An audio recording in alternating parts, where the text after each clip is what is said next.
The HOA stole my dog while I was at work, claiming he barked too much. Thor had always been noisy. A healthy, cheerful, slightly clumsy golden retriever, like every happy dog should be.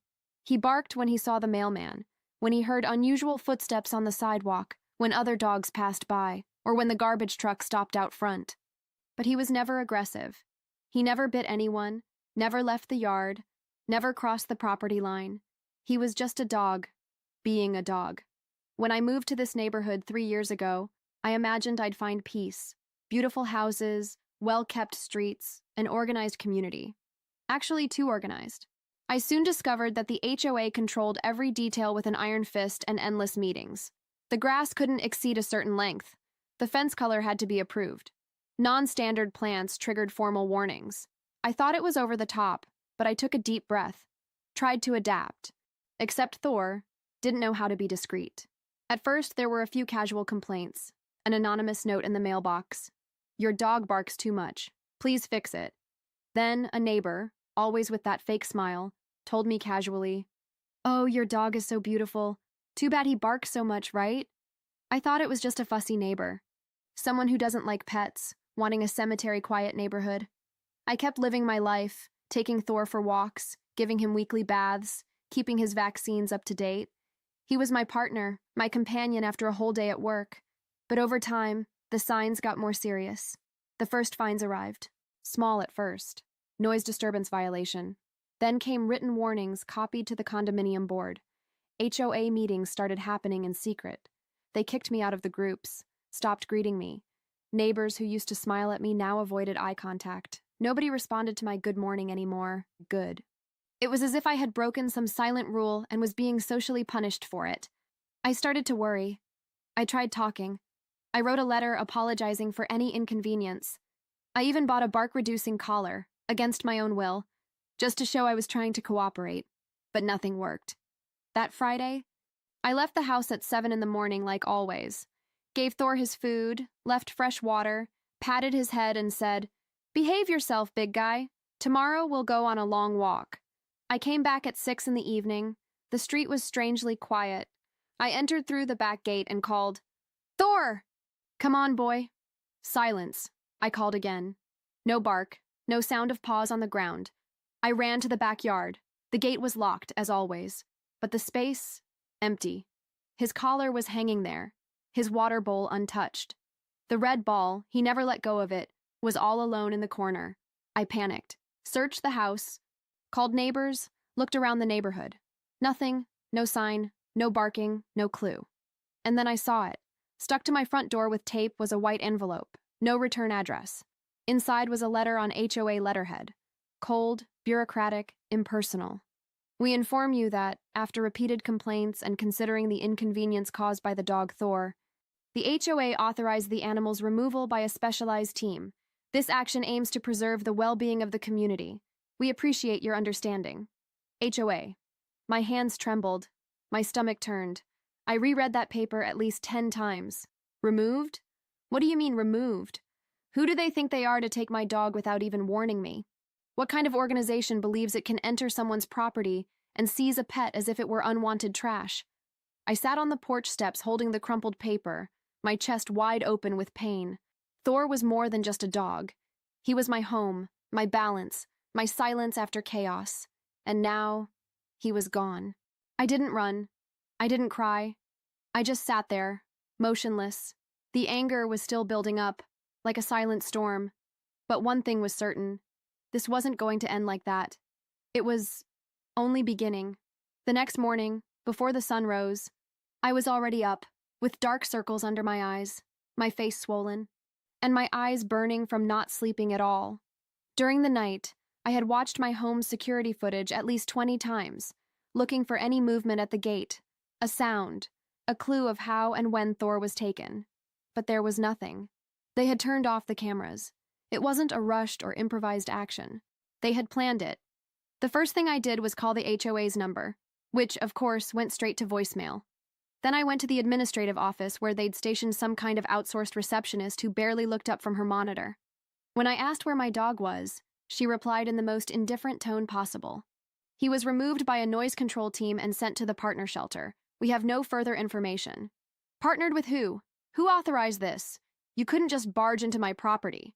It's in the HOA regulations. You signed when you moved in. She handed me a plastic-covered copy of some obscure clause in the membership contract. Something about interventions in cases of proven collective disturbance and containment measures authorized in the name of general well-being. I swear I had never read that. Never imagined anyone could interpret intervention as steal your dog while you're at work. I left there shaking, went straight to that so-called shelter. When I got there, I was ready for a fight, but the woman at the front desk greeted me with a pained expression and said something that still echoes in my head. "Oh, you must be Thor's owner." "Yeah, he's no longer here." "What do you mean he's no longer here?" I asked, my voice faltering. "He was adopted out. Yesterday night. It was an emergency situation. They claimed he was aggressive and posed risks to the neighborhood. There was a direct request from your HOA with a formal authorization." "Adopted out? Without my consent? Without even telling me? He was perfectly healthy." "I just follow protocols." "Ma'am." I had a meltdown right there. I screamed, cried, banged on the desk. I demanded to see documents, records, videos, anything. All I got was a set of superficial documents, signed by someone at the HOA, with my name misspelled and an absurd description of Thor as an agitated animal with aggressive potential. Lacking vaccination records. Lies. All lies. He was vaccinated, microchipped, with a recent vet checkup, and they knew it. In that moment, something inside me broke. The pain turned to fury, and the fury became certainty. If nobody would help me, I would find the truth myself. I went back home and started calling everyone I could. Friends, veterinarians, animal rescue NGOs, lawyers. But at every turn, I hit a wall. No one wanted to get involved. When I explained the HOA was behind it, people backed away like I was talking about the mafia. In the neighborhood, the humiliation intensified. I started noticing whispers, long stares, crooked smiles. In one of the online groups, I saw a comment. Finally, they dealt with the dog from 24B. It was about time. I had become the crazy dog lady. The woman who yells at gates, rips up notices off the door, who freaks out at the shelter. And still, no one offered a hand. But I wasn't going to stop. I wasn't going to accept it. They could isolate me, ridicule me. But if they thought I'd forget Thor, they were dead wrong. I was going to scour that entire neighborhood if necessary. I'd find out where he was, who took him, why, who signed off on it. They think they're dealing with a hysterical woman, but what they've just created is a dangerous woman. Nights ceased to exist. Sleep became a privilege I could hardly remember. Obsession took over everything. I woke up and went to bed, on the nights I actually slept, thinking of Thor. His face when he saw me grab his leash, the barks he'd make when he heard my key in the gate. That over-the-top excitement of a dog that just wanted to be by my side. Now every time I passed through my gate, there was only silence. And the silence hurt more than any noise ever could. I started investigating. Alone. I gave up trying to make people like me. That was over. I didn't need sympathy anymore. I needed names, dates, evidence. I went back to the shelter, this time with a hidden recorder in my pocket. The woman at the desk recognized me from afar and called security before I even spoke. But I wasn't there to ask permission anymore. I spent the week calling other shelters, pretending to volunteer, offering to help, trying to see how quick adoptions typically worked.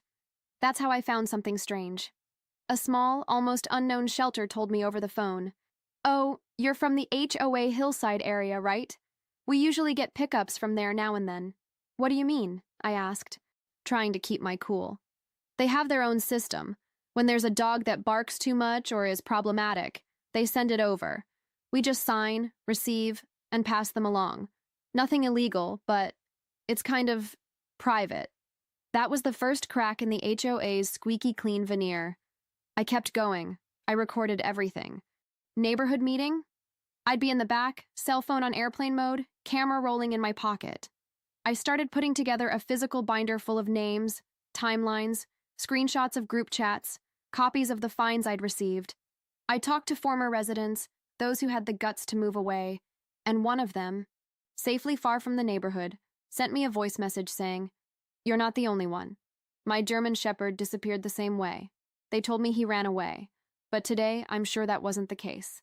Each account was like driving a nail deeper into my chest, and the more I dug, the filthier it got. I discovered that the shelter responsible for these pickups received a significant donation 2 years ago from the very HOA. And the HOA president owned a dog training business that provided calm and obedient dogs to gated communities and therapy clinics. The connection was getting clear. Thor wasn't removed, he was taken, sold. I started carrying a notebook everywhere. I wrote down every suspicious phrase, every strange look, every new name. It became an obsession. I lost friends. People close to me said I was obsessed, that I needed to move on. But they didn't understand. They took my best friend. They called me unhinged, loud, stole from me in silence. And now, I was the street-crazy lady, the one who talks to herself, who rummages through garbage, who records meetings, who writes names on a yellow clipboard, the woman who lost her dog and lost her mind. But I knew what I was doing, because beneath the contempt, the scorn, the isolation, I was getting closer. Something told me I was one step away from finding out exactly what they did to Thor, and nobody would stop me. The binder was black, thick, heavy. At first, it only had a few stapled fines, a smudged copy of the HOA note, and some suspicious shelter paperwork. But now, it was overflowing. Transcripts of audio recordings, chat screenshots, names, company documents, donation receipts, copies of old meeting minutes, records of other residents whose dogs also disappeared. It was more than a collection of evidence. It was the body of a crime. But the turning point came on a seemingly ordinary night. So ordinary I almost stayed home. I was exhausted, defeated, ready to give up for the day. But fate loves to prod us when we least expect it. The doorbell rang. A woman, wearing a mask, sunglasses, and a cap, handed me a manila envelope. She didn't give her name, didn't explain anything. She just looked at me with a hint of pity I hadn't seen in a long time and said, "Some of us still have a conscience, but speak softly. They hear everything." And then she left. Inside the envelope was a handwritten letter, frantic penmanship, full of scratch-outs. She introduced herself as a former shelter employee, saying she'd been fired after questioning the direct orders they received from the HOA.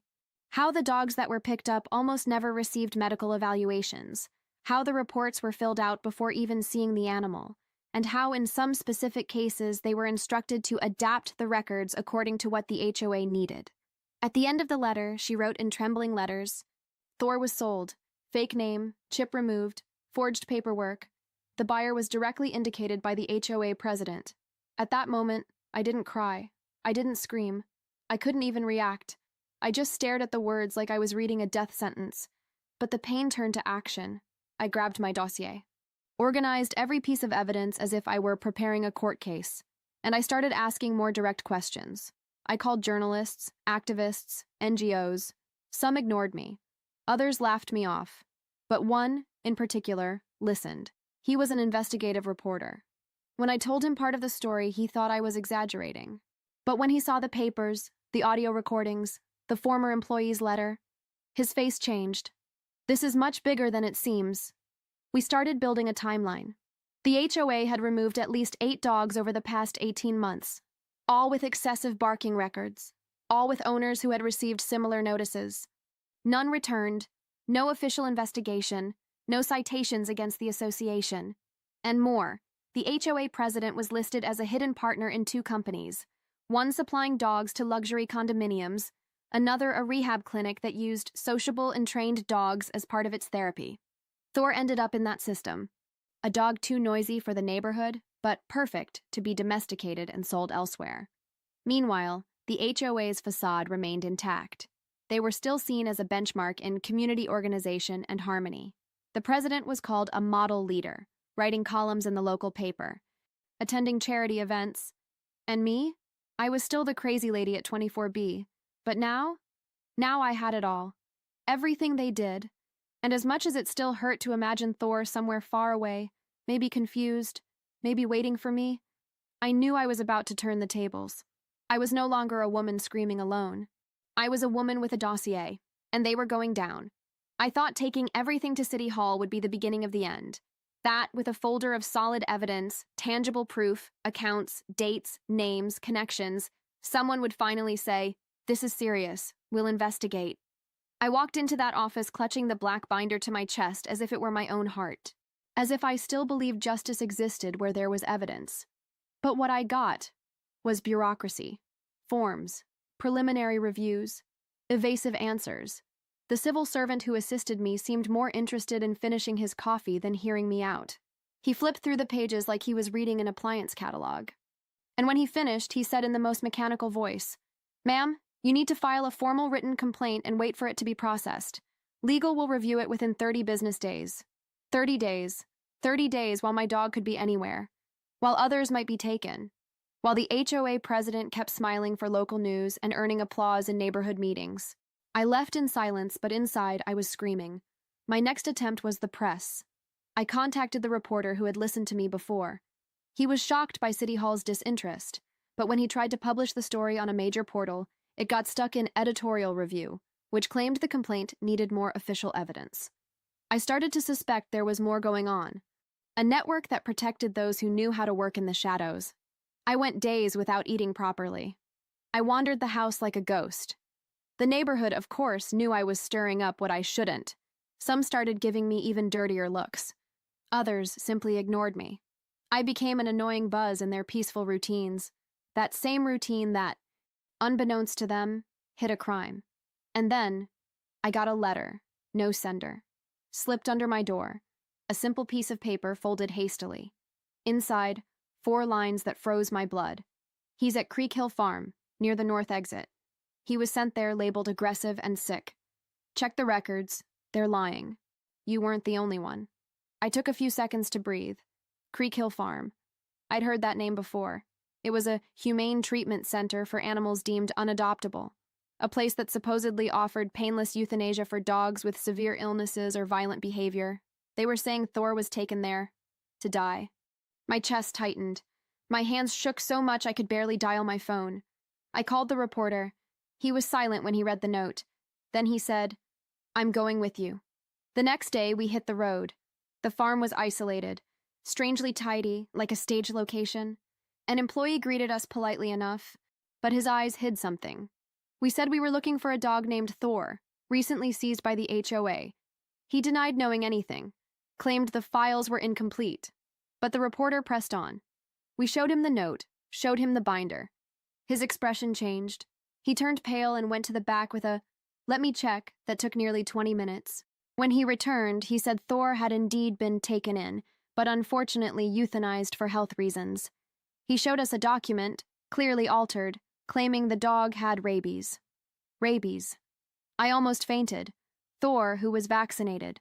Thor, who had a recent exam. Thor, who had never harmed a soul. I asked if they did a necropsy. They said no. If there was a photo, report, any kind of proof. Nothing. He just repeated, "It was an urgent case. We had HOA authorization. Signed by the president." At that moment, I understood. They didn't just steal my dog. They lied, falsified documents, then killed him. The world stopped. Everything moved in slow motion. Pain. Doesn't have a name. It was more than grief. It was indignation, helplessness, despair, and rage all merged into a single knot in my chest. I cried, yes, but I also felt something come alive in me. A fire that can't be put out. I wouldn't stop, because now it wasn't just for me. It was for the other names on that letter, for the other dogs, for the other houses that had their homes emptied, their barking silenced by force. I learned that justice is something else. But if the system doesn't want to do what's right, I will. And they will hear me, even if I have to scream. There was no funeral, no body, no goodbye. Thor was gone as if he'd never existed, as if he were just one more problem solved by the HOA, another inconvenient bark silenced in the name of community harmony. But he existed, and as long as I'm breathing, his pain will speak through me. The next morning, after visiting Creek Hill, I returned home unable to even open my door properly. I sat on the porch floor for hours, holding his red collar, the same one they'd left hanging on the gate like a warning, a trophy. I cried until there were no more tears. But the following day, I called my lawyer. With all the evidence I'd gathered, the anonymous letter, the doctored records, the entire dossier naming those involved, we decided to file a criminal lawsuit for theft, document fraud, criminal conspiracy, animal cruelty, and yes, animal homicide. I also took the case to the public defender's office, the district attorney, the local press. I knocked on radio station doors, wrote to columnists, posted on social media with all the files attached. And this time, someone listened. An independent journalist, the kind who's not afraid to poke a beehive, called me. I read everything. This needs to be published. It has to. The story ran 2 days later, with photos of Thor, screenshots of the messages, excerpts from the ex-employee's letter, and a headline reading, HOA may be linked to a legal scheme of exterminating noisy dogs.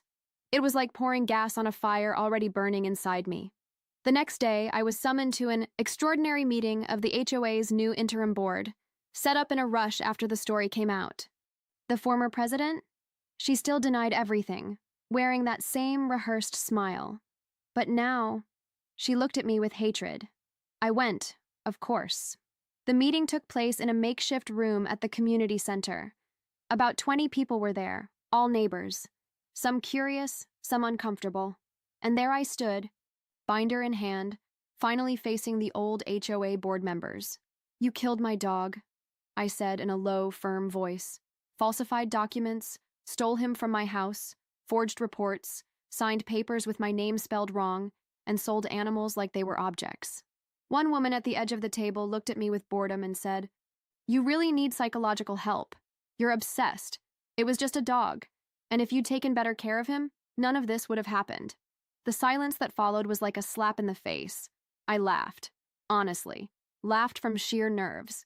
Better care? You all broke into my property without authorization. Decided his barking was too much for your neighborhood standards and took him as if he were garbage.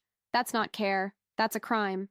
Another ex-board member, with a smug look, added, The problem is, you never understood how community living works. You thought you could do whatever you wanted. That nobody would mind a noisy dog. I mind busybody neighbors who sweep crimes under the rug and disguise wrongdoing under regulations. And yet I don't go breaking into people's houses. They laughed. Laughed like I was some joke. Like I was alone in a delusion. But in that moment, even surrounded by judging stares, even labeled as unhinged, I didn't flinch. Because for the first time, some faces in the room were beginning to change. I saw confusion, discomfort. People who finally sensed something was deeply wrong with the peace they'd been defending. I'm suing every one of you, I said. Not just for me. Not just for the others, too. For the dogs that disappeared. For the families you silenced. For the pain you call noise. I grabbed my binder, gave the room one last look, and left without saying anything else. They still think I'm crazy. But now, they're afraid of my insanity. And they should be. Because this crazy woman will see this through to the end. Even if it's with Thor's collar in my hands and the fury of someone who lost everything. But with the certainty that I won't stop until every name involved faces, at least once, the weight of what they did. Justice may take a while, but the vengeance of truth is patient. The lawsuits began to unfold. Slowly, as usual. But they did. Meanwhile, my name was still the hot topic at neighborhood gatherings, even if I wasn't there. To them, I had become almost a legend. The woman who lost her dog and went insane, who recorded meetings, collected evidence, and now threatened to ruin the entire neighborhood's reputation over a dog that bothered everyone. But it was never about just a dog. It was about what he represented. His life, mine, and all those who were forced into silence. Now I had something they never expected. Support. After the story spread, more people started contacting me. Quietly, fearfully, but they came. An elderly lady who lost her poodle picked up because it barked at thunder. A couple who never saw their beagle again after 2 HOA fines and a corrective visit to their yard. An old man, nearly in tears, showed me an album of photos of his missing dog, saying, They told me he ran away, but he never went outside. Ever. Slowly, what was once a solitary cry became a muffled chorus. I created an online group, called it Barking Voices. We started with 4 members, then 10, 15. Before I knew it, more than 50 people were sharing similar stories. Different neighborhoods, Different states, different cases. The same pattern, the same excuse, the same silence. The scandal grew. And the HOA? It began to collapse from within. The president vanished from social media. Her dog training business shut down. Her once arrogant lawyer started postponing hearings. Then, a search warrant was executed at one of the ex-directors' homes. They combed through everything. Documents, computers, phones. I heard about it from others. But for the first time in a long while, I allowed myself a smile. I was called in for an official statement. I arrived with the black binder, now so stuffed it could barely close. I entered the police station with my head held high, sat down in front of the detective, and told him everything. Without shaking, without hesitation. Names, dates, falsifications, omissions, connections. At the end, I took out Thor's collar from my pocket, placed it on the table. This is all that's left of him, and I want you to remember it when you start thinking this was just a dog. He didn't reply. But he didn't look away either. A few weeks later, I got a call. The journalist who broke the original story phoned, not hiding her excitement. Another tip came in. Someone on the inside turned over documents proving the sale of animals with fake social security numbers. Over 20 of them. Thor's name is among them. I closed my eyes. For a moment, I felt he was there with me. Not in spirit, but in what he became. The spark. Proof that fighting was worth it. The HOA, as an institution, was officially disbanded in my neighborhood. Elsewhere, audits began. Some of those involved remain under investigation. Others disappeared. But they can't walk around like they own the place anymore. And me? I still have his collar. Sometimes I keep it in my bag. Sometimes I hang it from my car's rearview mirror. It's my daily reminder of who I was, of who they stole from me. Some neighbors still look at me like I'm a plague. They say I took things too far, that I caused trouble where there was only peace. But I learned that peace built on injustice is no peace at all. It's control. And if being the woman who exposed all of this makes me hated, so be it. Because now, I walk through the same streets as before.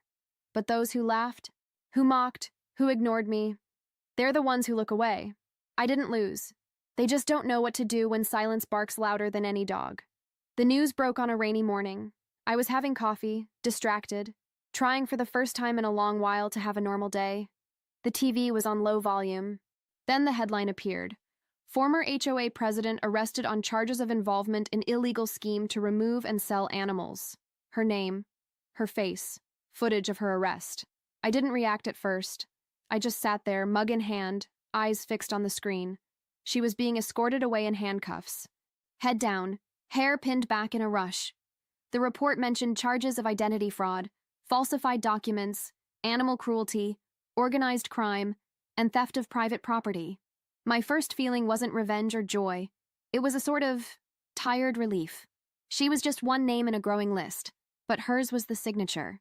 The authorization. The one who lied about Thor. In the following days, everything fell apart. Creek Hill Farm, the place where they disposed of dogs deemed unwanted, was shut down by court order. Investigators found doctored records, faked vet reports, and an improvised area out back where the euthanized animals were buried without any protocol. Some still wore collars, had toys, even little notes with their name. That scene never left my head. Thor might be there. Or worse, was there. With all the mounting evidence and the case's exposure, my lawsuit for emotional damages and property loss moved forward with force. Some tried to settle. Others denied everything, but the judge was clear and firm. In the end, I was awarded a settlement of 1 million Rs. 1 million. That number felt absurd, unreal. People congratulated me like I'd won the lottery. Lawyers called, offering their services. Reporters asked what I planned to do with the money. But none of them understood. That amount could buy another house, another car, change my entire life. But it couldn't buy Thor back. It wouldn't bring back the days he ran around the yard with his red ball. It wouldn't erase the sound of his happy bark whenever I got home from work. It wouldn't give me back our walks, rainy days together, the warmth of him lying at my feet. No amount of money fills the space he left. I used part of the settlement to start an animal protection NGO. I named it Thor Is My Name. It's now fully registered and legal. We help families facing HOA abuse, mistreatment, illegal seizures. We've already stopped the removal of dozens of dogs. We forced 2 condo boards to return animals they had taken. The other part of the money remains untouched because there's nothing I want to buy. Some say I won, but I didn't. What happened wasn't victory. It was delayed justice. It was the bare minimum. The wound remains open. I still dream about him. Sometimes I wake up hearing barks that don't exist. Sometimes I talk to myself around the house, realizing I'm waiting for a response that never comes. Even so, I press on. Because every bark saved by this story is worth 1,000 sleepless nights. Every dog that stays with its family, every complaint that isn't ignored, every neighbor who thinks twice before committing cruelty disguised as organization, it's for him, for Thor. If I had to do it all again, be called insane, be humiliated, be isolated, I would. Because true love isn't abandoned. It isn't surrendered. It isn't silenced. Thor was my friend, and nobody gets to take what's mine without consequence. Now the world knows, and so do they. It took me a while to accept the idea. For a long time, even thinking about another dog coming into my life felt like a betrayal, as if allowing myself to love again meant forgetting Thor, as if making space for another living being would erase his memory. But the silence got too heavy.